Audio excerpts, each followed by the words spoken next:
हमेशा ही आप किसी ऐसे ध्यान की तलाश में रहते हैं जो आपको ध्यान की अवस्था में ले जा सके।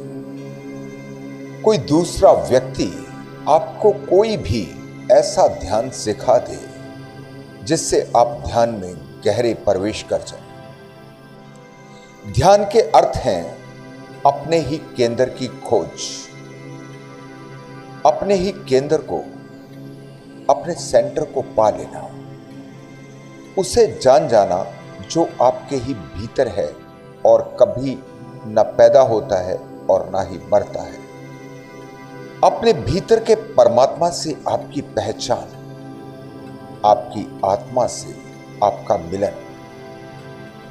इसके लिए बहुत तरह के ध्यान आपको मिलते भी हैं, लेकिन अक्सर ये ध्यान विधियां आप पर काम नहीं कर पाती। बहुत कोशिश के बाद भी आप सफल नहीं हो पाते।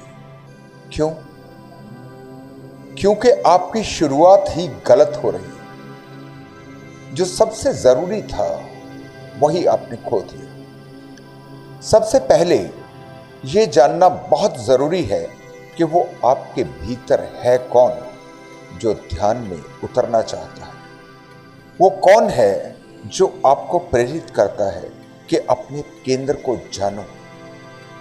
जब तक आप स्वयं को ही नहीं जानते तो ध्यान को कैसे जान पाएंगे? कैसे आप अपने लिए ध्यान का चुनाव कर पाएंगे?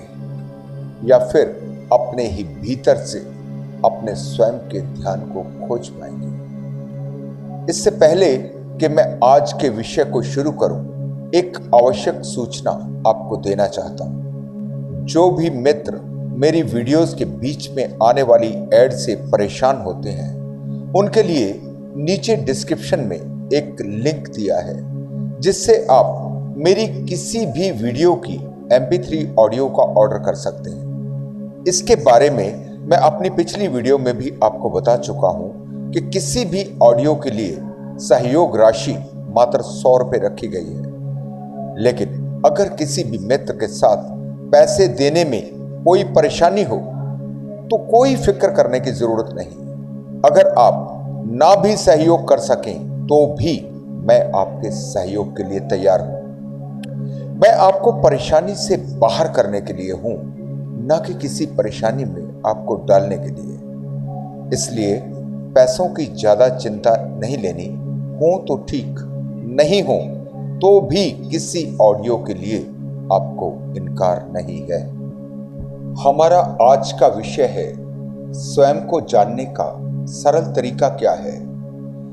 कैसे मैं जान सकता हूं कि मैं कौन हूं? स्वयं को जानने के क्या अर्थ है? एक अर्थ में तो आप सभी जानते हैं कि आप कौन हैं। आप किसी को भी बता सकते हैं कि आप फलां फलां व्यक्ति हैं। क्या आपका नाम है? क्या आपका धर्म है? कहां आप रहते हैं और क्या आप करते हैं? लेकिन क्या सच में ही आप वही हैं जो आप बता रहे हैं? नहीं, बिल्कुल नहीं। ये तो केवल आपका सांसारिक परिचय मात्र है, दूसरों द्वारा आपको दिया गया है। यह परिचय तो बाहर का है। वास्तव में अपने भीतर से आप कौन हैं यह तो आपको बिल्कुल भी नहीं पता। यही आपका अज्ञान है। स्वयं को जान लेना ही ज्ञान है। जब आप स्वयं को जान जाते हैं तो और कुछ भी जानने के लिए बाकी नहीं बचता। स्वयं को जानने का अर्थ है कि जो भी शक्तियां परमात्मा के पास हैं वो सब अब आपके पास है। बाल बराबर भी फर्क नहीं। स्वयं को जानने का अर्थ है पूरे विराट को जान लेना। जान लेना कि पूरे ब्रह्मांड, पूरी सृष्टि से आप अलग नहीं। आप इस सब के साथ एक हैं। आप परमात्मा से अलग नहीं हैं। आप परमात्मा के साथ एक हैं। करोड़ों लोग पैदा होते हैं अज्ञान में और अज्ञान में ही मर जाते हैं। जीवन समाप्त हो जाता है, लेकिन वो कौन है इसका ख्याल भी पैदा नहीं हो पाता। उनकी प्यास ही नहीं जागती।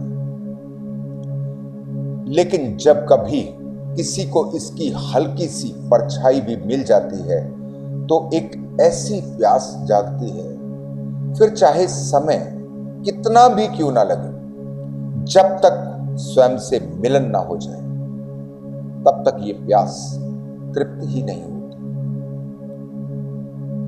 आप हमेशा पूछते हैं कि मैं स्वयं को कैसे जानूं।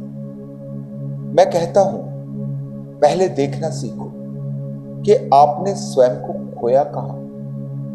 एक बार आपको इसका पता चलना शुरू हो जाए तो स्वयं को खोज लेना बहुत आसान है। एक बार, केवल एक बार, एक छोटा सा ख्याल मात्र भी आपको पकड़ कर जाए, आपकी प्यास इतनी जाग जाए, एक साहस आपके भीतर पैदा हो जाए कि आप स्वयं को जानकर ही रहेंगे। जरा सा रास्ता दिख जाए, फिर आपके लिए कुछ भी मुश्किल नहीं। वो रास्ता कौन सा है, कैसे उस रास्ते पर आपको चलना है, उसके बारे में आज मैं आपको बिल्कुल ही सरल तरीके से समझा रहा हूं। लेकिन ध्यान रहे, मैं केवल रास्ता दिखा सकता हूं, चलना तो आपको ही पड़ेगा। मैं तरीका समझा सकता हूं, लेकिन साहस आपको ही करना पड़ेगा। शुरुआत भले ही कितनी भी कठिन हो, लेकिन एक बार रास्ते पर चलना शुरू हो गया तो मंजिल मिलनी निश्चित है।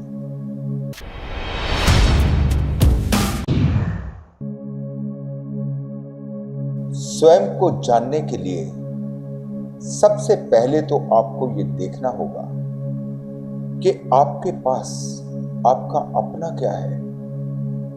क्या जिन आंखों से आप देख रहे हैं ये आपकी ही आंखें हैं? जिन कानों से आप सुन रहे हैं क्या ये आपके ही कान हैं? जिस बुद्धि से आप विचार कर रहे हैं क्या ये आपकी ही बुद्धि है? क्या जो भी आप अपना समझ रहे हैं क्या सच में ही वो आपका ही है? या फिर कहीं आप बहुत बड़े भ्रम का शिकार तो नहीं हो रहे? थोड़ा गहरे में देखना शुरू करेंगे तो आप हैरान हो जाएंगे। आप हैरान हो जाएंगे ये जानकर कि कुछ भी आपका नहीं है। आप वही देखते हैं जो आपको दिखाया जाता है। आप वही सुनते हैं जो आपको सुनाया जाता है। मैं निश्चित रूप से आपको बता रहा हूं कि आपने अपनी आंखों से आज तक कुछ भी नहीं देखा। आपने अपनी बुद्धि से आज तक कोई विचार नहीं किया। जिन विचारों को भी आप अपने समझ रहे हैं वो भी आपके विचार नहीं। जब आप पैदा होते हैं एक कोरे कागज की तरह। आप पैदा होते हैं अपनी निजता में, फिर धीरे धीरे समाज की प्रक्रिया आपके कोरे कागज पर लिखने लगती है। सबसे पहले माता पिता जो आपको बताते हैं कि आपका नाम क्या है, फिर आपको बताया जाता है आपका धर्म क्या है, आपकी जाति क्या है, आप हिंदू हैं या मुसलमान हैं। जो भी हैं, धीरे धीरे आपके भीतर इस भाव को गहन कर दिया जाता है कि अगर आप हिंदू हैं तो हिंदू धर्म सबसे महान धर्म है, सर्वश्रेष्ठ। अगर मुस्लिम हैं तो मुस्लिम धर्म सबसे महान है। ठीक से देखा जाए तो आपका अपना कोई निर्णय लेने के लिए आपको छोड़ा ही नहीं जाता। फिर आप स्कूल में जाते हैं, शिक्षा के नाम पर जाने क्या क्या आपके भीतर भर दिया जाता है। फिर बड़े बड़े गुरु घंटाल मिल जाते हैं जो आपको ऐसा कुछ समझाते हैं जो कभी आपकी अपनी समझ में आ ही नहीं सकता। लेकिन आपको इतना तैयार कर दिया जाता है कि आप आंख बंद करके सबकी बात मानने लगते हैं। जब आपको कहा जाता है कि आप एक आत्मा हैं, तो कभी आपके मन में सवाल भी नहीं उठता कि आप अपनी आत्मा के दर्शन कर लें।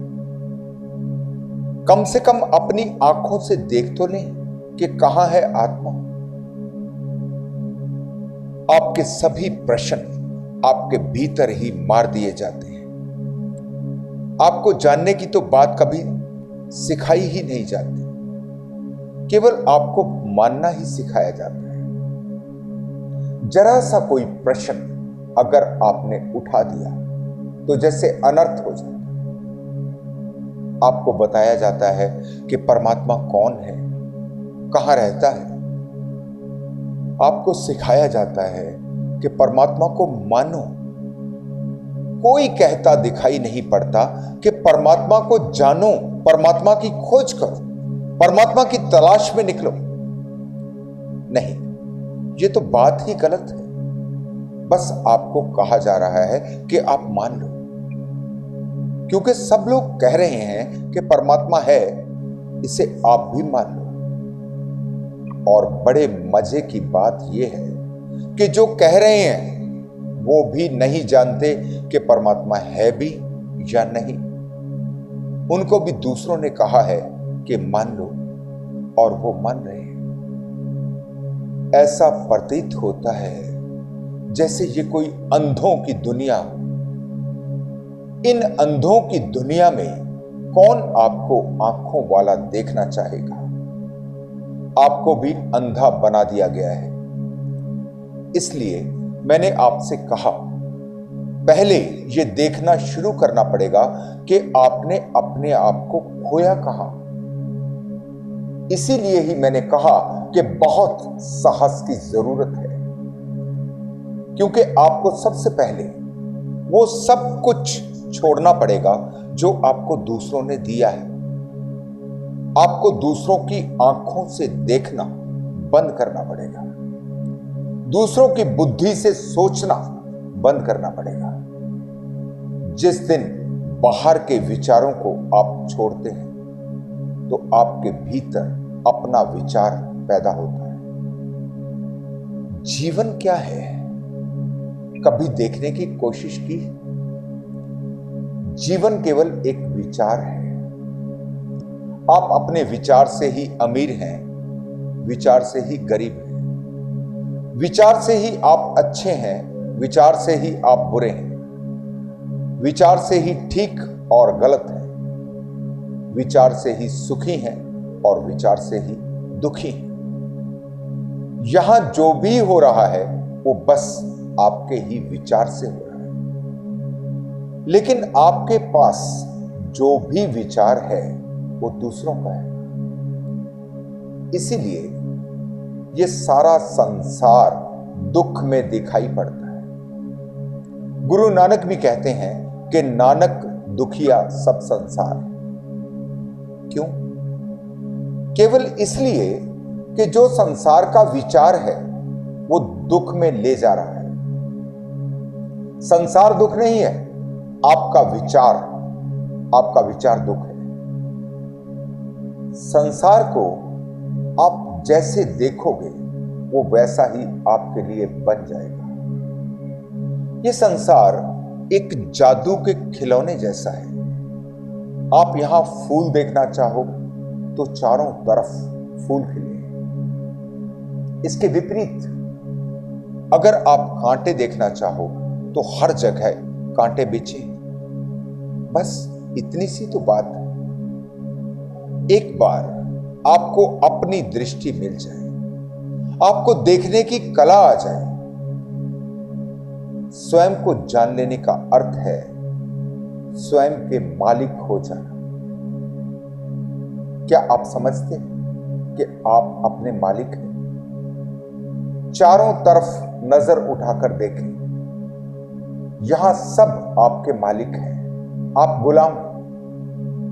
आप कुछ भी करते हैं तो तो सबसे पहला ख्याल, सबसे बड़ा रोग, क्या कहेंगे लोग।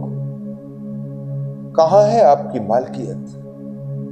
पूरा जीवन दूसरे ही आपको चला रहे हैं। आप अपनी मर्जी से यहां कुछ भी नहीं कर सकते।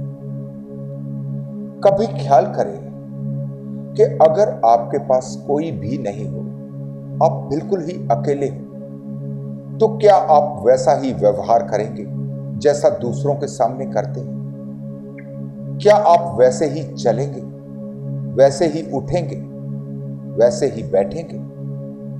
नहीं, सब कुछ बदल जाएगा।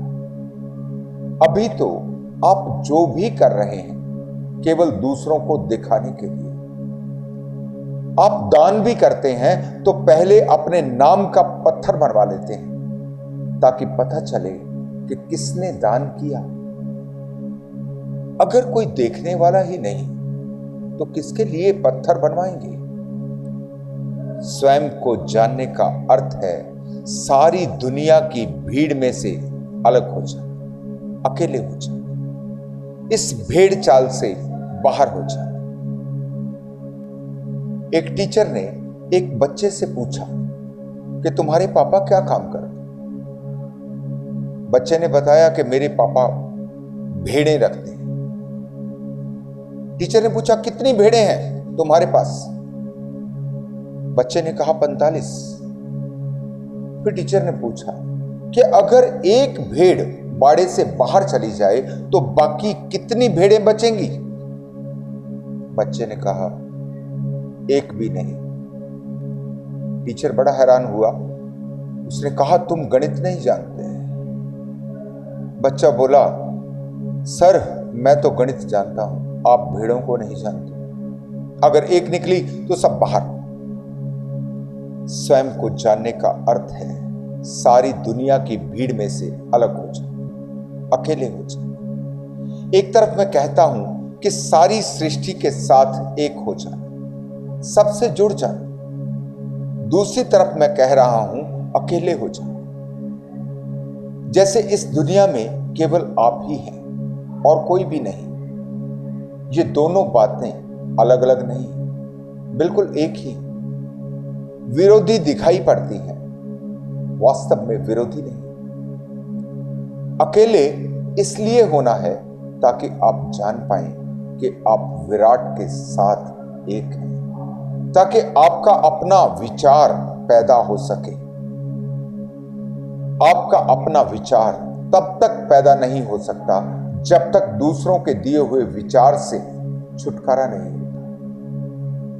आपका अपना विचार आपकी अपनी खोज के लिए कहीं भटकने की जरूरत नहीं, खोजने कहीं जाना ही नहीं, वो तो आप हैं ही। बस दूसरों ने, पूरे समाज ने उस पर अपना कचरा डालकर उसे ढक दिया। जैसे ही आप सारे कचरे को साफ कर देते तो आप प्रकट हो जाते। बहुत ही ध्यान से देखना शुरू करना होगा। एक एक छोटी से छोटी बात, उस सब को काटा मार देना है जो भी आपको दूसरों से मिला है।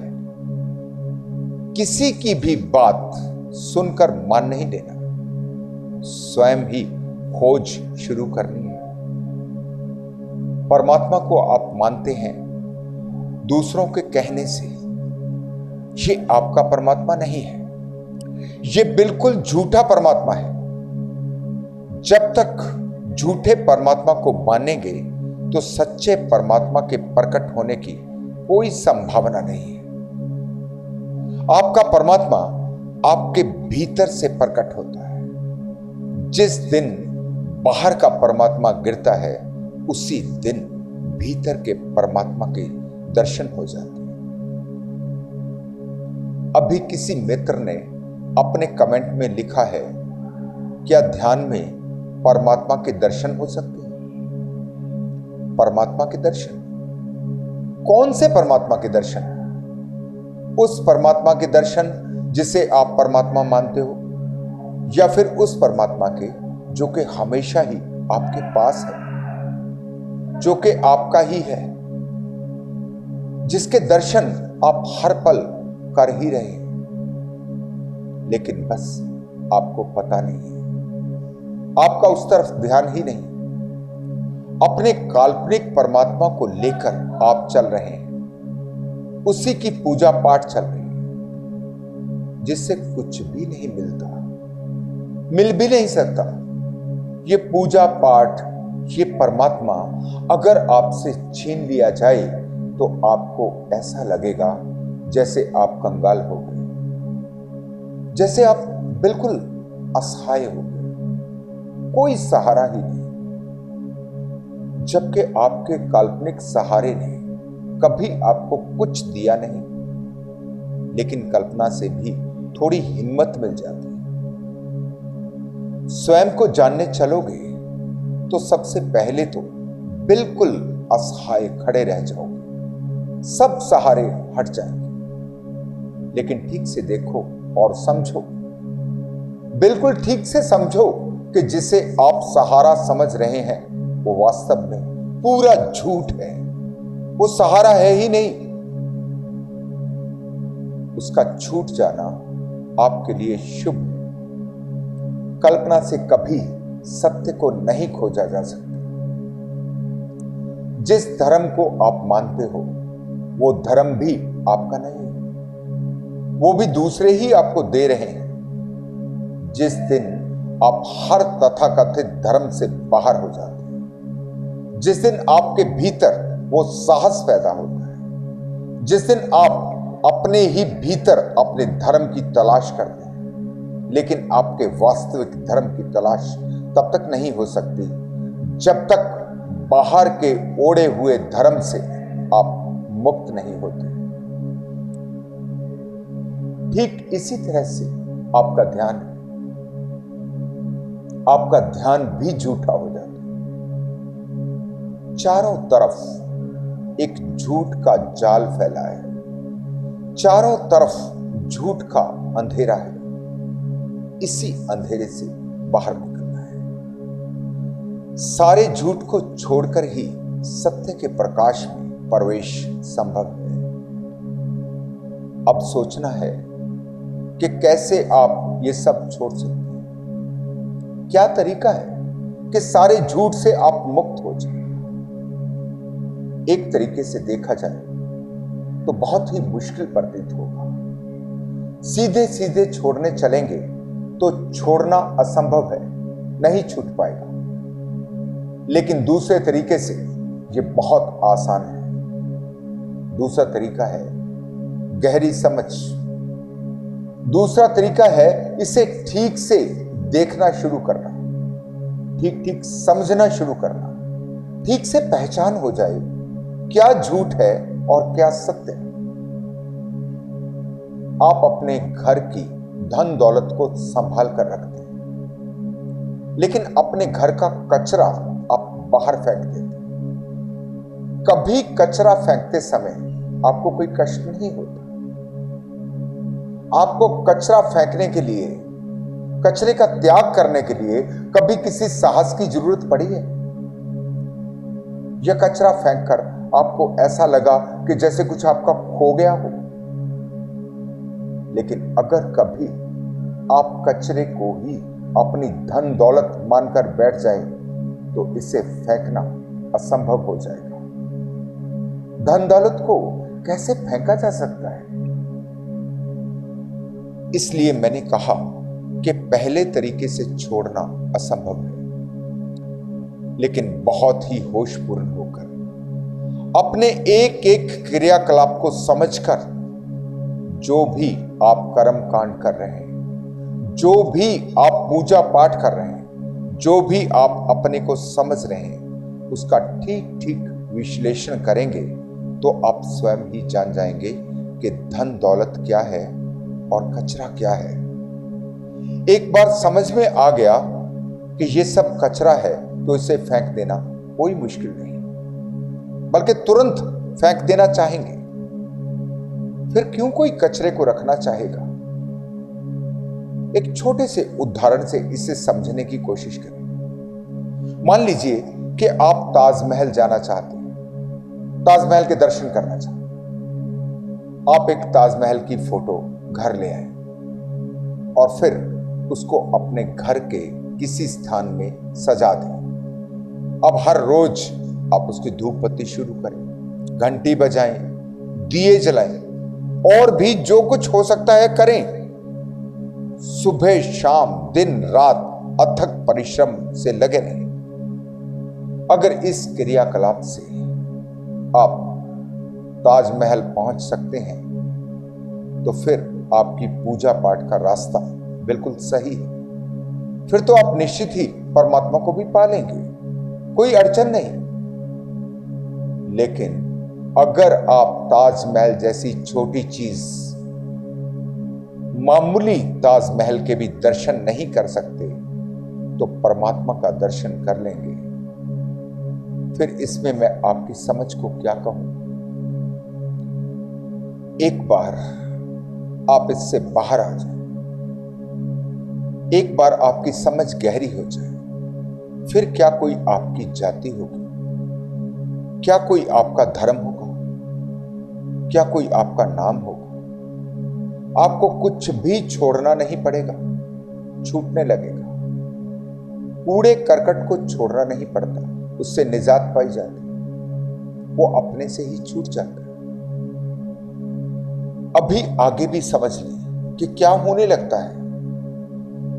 एक बार आपको मार्ग दिख जाए, एक बार आपकी समझ में बैठ जाए, तो जब सब छूटने लगता है तो आप दुनिया में बिल्कुल अलग दिखाई पड़ते हैं। धर्म छोड़ दिया, जाति छोड़ दी, यहां तक कि परमात्मा भी छोड़ दिया, तो आपको तो पता होगा कि क्या हो रहा है, लेकिन ये किसी दूसरे को पता नहीं चलेगा।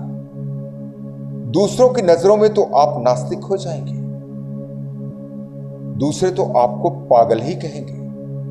ये होने वाला है क्योंकि आप बिल्कुल अलग प्रतीत होंगे।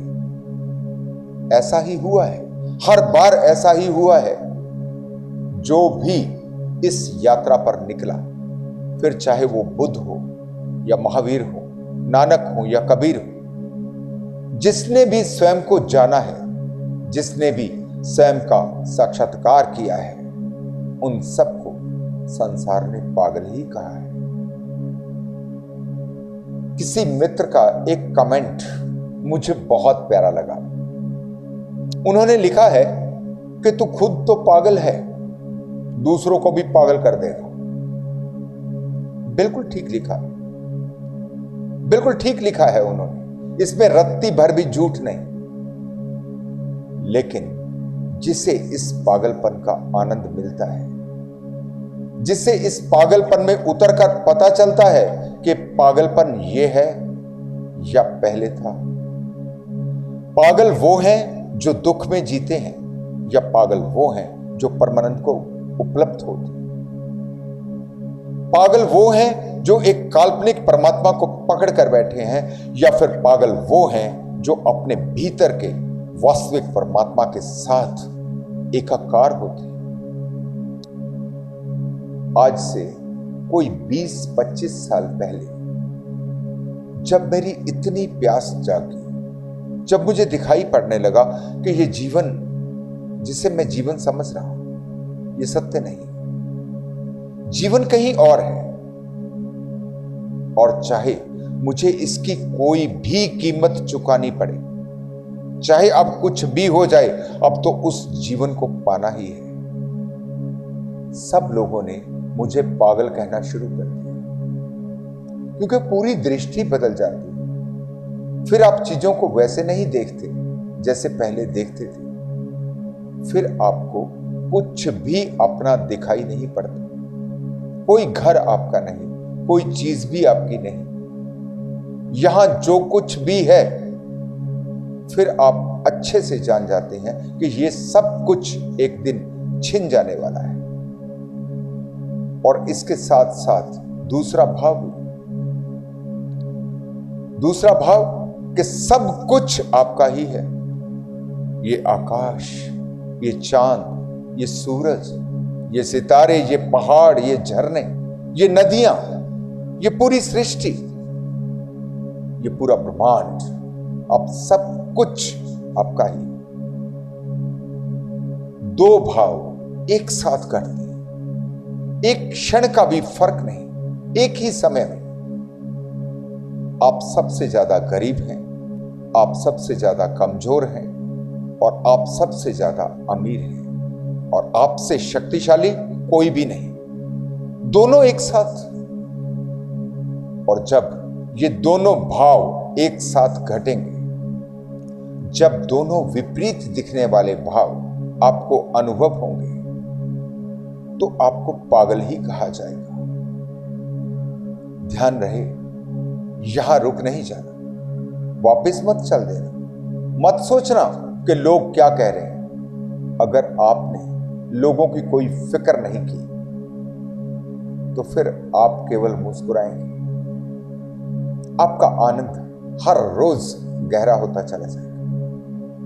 फिर एक दिन आएगा कि यही दुनिया जो आपको पागल कहती थी, यही सब आपके पास चलकर आएंगे, क्योंकि ये समझ ही नहीं पाएंगे कि आपकी मस्ती का राज क्या है, आपके आनंद का रहस्य क्या है। ये तो हैं दुख में जीने वाले।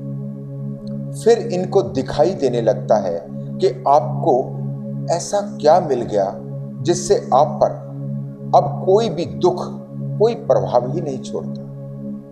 दुख आपके जीवन से ही विदा हो जाता। जो भी आपको देखता है आपकी तरफ आकर्षित होता, आपसे जानना चाहता है कि कैसे इसे आपने पाया। अपनी अगली वीडियो में मैं आपको एक ऐसे रहस्य के दर्शन करवाऊंगा जिससे आप अंकों की सहायता से न केवल परमात्मा को जान पाएंगे, बल्कि इस पूरे संसार को देखने की आपकी दृष्टि ही पूरी तरह बदल जाएगी। एक ऐसा विज्ञान जो कभी संसार में मौजूद था, जिसके प्रयोग से आज भी हमारी दुनिया में ऐसी पुरातन चीजें दिखाई पड़ती, जिनको देखकर हमारी आज की साइंस भी हैरान है। किसी की समझ में नहीं आता कि ये सब कैसे बनाया गया। कौन सी टेक्नोलॉजी थी जिससे पिरामिड बनाए गए? कौन सा वो गणित था जिससे ऐसे ऐसे भवन निर्मित किए जिन्हें हम आज आश्चर्य कहते हैं, मिरेकल कहते हैं। ये पिरामिड में लगे हुए 70,000 किलो का एक एक पत्थर, ये कैसे इसको उठा के रखा गया? वो कौन सा गणित था जिसका वो इस्तेमाल करते थे? उसी गणित को मैं अद्वैत का गणित कहता हूं, जहां कोई भी संख्या 2 अंकों में नहीं, जहां केवल एक ही अंक है। वो गणित जो केवल 0 से 9 तक की ही गिनती करता है, क्योंकि ये गणित कहता है कि इसके आगे तो सब दोबारा दोहराया जा रहा है। जैसे मैं कहूं 10 तो इसका अर्थ हुआ 1 और 0, 11, 1 और 1, 1 और 2, 12, फिर वापस वही दोहराना। वास्तव में तो सब कुछ 0 से 9 के बीच में ही सिमट जाता है। फिर ये गणित एक और आश्चर्य की बात करता है। 0 का अर्थ होता है जहां कुछ भी नहीं, शून्य, जो खाली है, जो है ही नहीं। 0 का अर्थ होता है जो सबसे ज्यादा कमजोर है, और 9 का अर्थ होता है जहां सब कुछ है, जो सबसे ज्यादा शक्तिशाली है। फिर मजे की बात कि यह गणित कहता है 0 = 9, 0 बराबर है 9 के, और इसे साबित भी करके दिखाता है। अगर आप कभी परमात्मा को समझने की कोशिश करें तो परमात्मा का अर्थ है जो कहीं भी नहीं, जो कहीं भी दिखाई नहीं पड़ती, परमात्मा जो शून्य है, फिर परमात्मा का अर्थ होता है जो हर जगह मौजूद है। परमात्मा के सिवा जहां कुछ भी नहीं, परमात्मा वो है जो सबसे ज्यादा निरीह, सबसे ज्यादा कमजोर, सबसे ज्यादा गरीब और इसके साथ साथ सबसे ज्यादा शक्तिशाली, सबसे ज्यादा अमीर। परमात्मा वो है जिसका कुछ भी नहीं, और परमात्मा वो है जिसका सब कुछ ही है। सब कुछ परमात्मा का ही है। जैसा कि पहले मैंने आपको कहा कि आपके दो भाव, जिसमें कुछ भी आपका नहीं और दूसरा सब कुछ आपका ही है, ये दोनों चीजें एक साथ एक ही समय में कैसे घटती हैं, इसे ही मैं आपको अपनी अगली वीडियो में समझाऊंगा। और मैं आपसे वादा करता हूं कि आपकी दृष्टि पूरी तरह से बदल जाएगी। आपके सामने ऐसे ऐसे रहस्य उजागर होंगे जो कभी आपने जाने ही नहीं। अगर जाने भी हों तो फिर उसका अर्थ आपको कभी समझ में आया ही नहीं। एक एक शब्द, एक एक बात आपको समझ में आएगी, बिल्कुल ही सरलता से। कुछ भी मुश्किल नहीं होगा। लेकिन सब कुछ समझने के बाद आप कहेंगे कि कुछ भी समझ नहीं आया। सब कुछ समझकर भी कुछ भी समझ नहीं पाएंगे। बस यही वो पॉइंट होगा। यही वो आश्चर्य है, यही वो रहस्य है जहां से आप अपनी यात्रा शुरू करेंगे। उससे आगे आपको स्वयं को ही समझना पड़ता है। मार्ग दिखाया जा सकता है, लेकिन उस पर चलना आपको ही पड़ता है। जब आप हैरान खड़े रह जाते हैं कि कुछ भी समझ में नहीं आता, तो वहीं से समझ की शुरुआत होती है। फिर धीरे धीरे आपके जीवन की धुंध छटने लगती है। फिर धीरे धीरे रोशनी फैलने लगती है। फिर एक दिन आपको आपकी मंजिल मिल जाती है। लेकिन याद रहे, ये यात्रा आपकी है, आपको ही करनी है। किसी की यात्रा आपके काम नहीं आएगी, ना ही कोई इस यात्रा के बारे में आपको कुछ बता पाएगा। ये स्वयं की खोज है, आपको ही करनी। यही ध्यान के अर्थ है, यही परमात्मा की खोज है, यही परमानंद का अनुभव है कि आपकी दृष्टि बदल जाए, आपके देखने का नजरिया बदल जाए। यहां कुछ भी दुख जैसा नहीं, सब कुछ आपके देखने पर निर्भर करता है। एक बार आपको यह कला आ जाए तो आपका जीवन एक बादशाह का जीवन है। आपका जीवन परमात्मा का जीवन है। एक बार आपको देखना आ जाए तो यही दुनिया आपके लिए स्वर्ग बन जाती है। ये बात बिल्कुल ठीक है कि स्वयं को जान लेने के बाद वो सभी शक्तियां आपके पास होती हैं जो परमात्मा के पास है। लेकिन फिर उन शक्तियों का आप इस्तेमाल क्या करेंगे? कुछ भी नहीं, कोई जरूरत ही नहीं होगी। जब सब कुछ आपका ही हो जाता है, जब सारा ब्रह्मांड आपका ही हो जाता है, तो फिर क्या पाने को शेष बचेगा? कुछ भी नहीं। पूर्ण शांति, पूर्ण संतुष्टि, परमानंद अब आपका स्वभाव है। अब आपकी कोई खोज नहीं, अब आपकी कोई चाह नहीं। आप स्वतंत्र और आनंदित हैं। आप खिले हैं फूलों की तरह। ये सब आपके जीवन में घटे, इसी मंगल कामना के साथ मैं आज आपसे विदा लेता हूं। धन्यवाद।